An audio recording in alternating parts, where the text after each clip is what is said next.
Hi everyone, Charlie Carnaccio along with Rich Tomaselli. So glad you could join us as we unveil our Hudson Valley Sports Report 2015 Dream Team for girls basketball here in the Hudson Valley. And it is an exciting time for us. First one we're doing, but it was a lot of fun to put together. It was a tremendous amount of work to find 15 players who are going to be on our first team Dream Teamers. And it has everything. This team has size, this team has speed, this team has outside shooting. I'd love to throw them up against somebody. Oh yeah, you know, when you look at the list, you say to yourself, wouldn't it be great to actually see these girls together on the court as a team in competition, because there's such depth and they bring every aspect of the game in its truest and most powerful form. Right, and the reason why it was so hard is because girls basketball, as you well know, in our area has a long-standing tradition of excellence. State champions, federation champions, all the way down. So that a lot of that has not changed. We still have some unbelievable girls basketball players in this area. All right, without any further ado, let's introduce you to the Hudson Valley Sports Report 2015 Dream Team for girls basketball here in the Hudson Valley. Here they are in no particular order. Ali Monteleone, Rachel Simon, Chelsea Murphy, Emily Ferreri, Anna Thompson, Nina Hartenfels, Shannon Doyle, Ashley Merritt, Ashley Starzik, Haley Funk, Elaine Felix, Alasia Walters, Katie Cook, Leandra Etchie, Abby Weeks.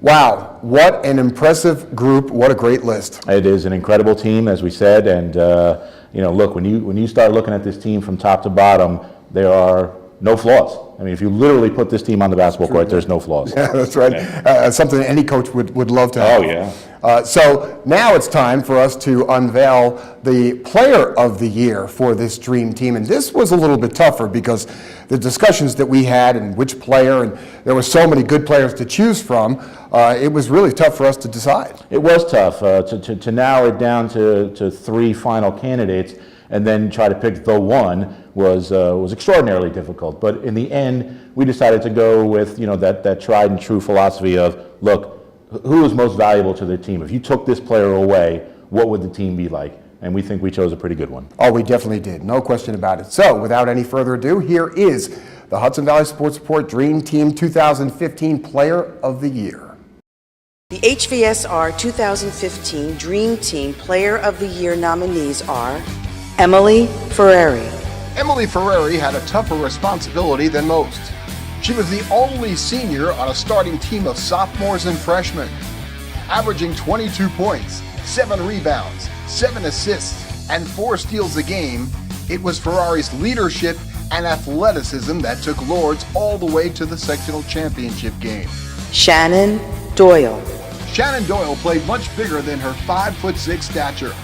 Averaging 15 points per game, 6.5 rebounds, 5 assists and 3 steals, Doyle was Arlington's catalyst all season long and created all kinds of problems for opposing defenses. Katie Cook. Katie Cook was part of Newburgh's wrecking crew, averaging 13 points a game and 8.5 assists. She could score and she could distribute, leading her Goldbacks to the Section 9 finals for Class AA. And the HVSR 2015 Dream Team Player of the Year is Emily Ferreri.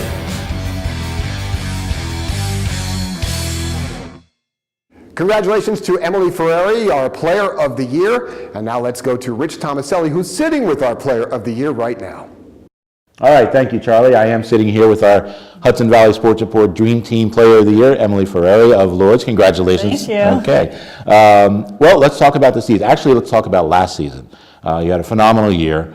You've had a phenomenal career, 72-14 over 4 years. You had a great year last year. What were your expectations coming into this season? It looked like a tough year. We lost a lot of our starting players from last year, so we didn't know what to expect. We had a lot of young girls, but I was just really happy with how they stepped up this year, and I thought it turned out really well. They did, but that took some progression. Yeah. So early in the season, did you feel like you had to do a little bit more, a little more scoring, a little more distributing? I just felt like I had to do whatever the team needed. Like a lot of the girls, especially on the offensive end, they were afraid in the beginning. Like it was their first year on varsity, so they had to get their ground under them before. And then as the year continued, they started to pick it up more, and then we were able to work offensively together more. At what point during the season did you get the sense, was it around the Christmas tournaments or things like that? Do you get the sense of, wow, we're really clicking together? I thought that we really clicked at our tournament in Oneonta over the winter. We played two really good teams. They were state ranked, and we beat both of them, and that our team just played great both of those games, and that's when I thought, wow, like we are really starting to mold as a team. How do you, on the court, you see probably more gimmick defenses than anybody. You see a straight up man-to-man, you see a box, I'm sure you've seen a triangle. How do you fight through it? How do you work through it to still able to produce for your team? Yeah, well, if you have focus on one player, that leaves the other players open. So a lot of the times we have specific offenses for the gimmick defenses, and so if we can draw like I have one girl following me, if I can draw a second girl or a third girl, then it leaves people open. So we hope to get easy layups or outside shots. Take us back to the play where you beat Arlington on the missed free throw and follow up, because that was probably a coach's dream. Yeah. They probably showed their kids, this is how fundamentally you're supposed to follow your shot. Take us through that. Well, I wasn't planning on missing the foul shot, and I just got nervous, so I hit it a little short. But then I kind of saw where it was going. Not necessarily like I knew exactly where it was going, but I always tend to follow my shots when they're short, because when I miss, they're usually short. So I just ran after it. I think Abby tipped it to me. I don't know. It was kind of a bobble, and I just was like, we need 2 points. So I just grabbed it and put it in on the left side. I like being on the left side, so that helped too. But it was You use your left pretty good. yeah, it was just a whirlwind, but it was so exciting. Yeah. Do you know when your shot's coming up short? Can you feel it? Right away? Sometimes, yeah. Even my coach, you'll hear Vianney on the sideline going short. Of course, you made it to the finals, and going up against Ossining is like going up against UConn. But you gave them probably their best game of the year. Take us through that first half. Oh, everybody was just so ready for the game. This was my third time playing Ossining in the championship game, so I really wanted to win, and I think that we played the best that we could.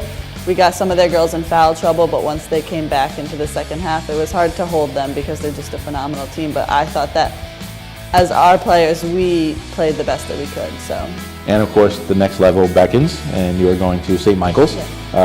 Tell us how you arrived at that decision and what you expect at college. I'm really excited to play there. I was recruited from them by AAU tournaments, and I just think that it's a great fit. I know there's a couple girls from the area here that go there right now, one from Kingston and one from Coleman Catholic, so I was talking to them about it, and I'm really excited to play there, and I think it'll be a good 4 years. So. All right, well, thank you. Congratulations on being Player of the Year.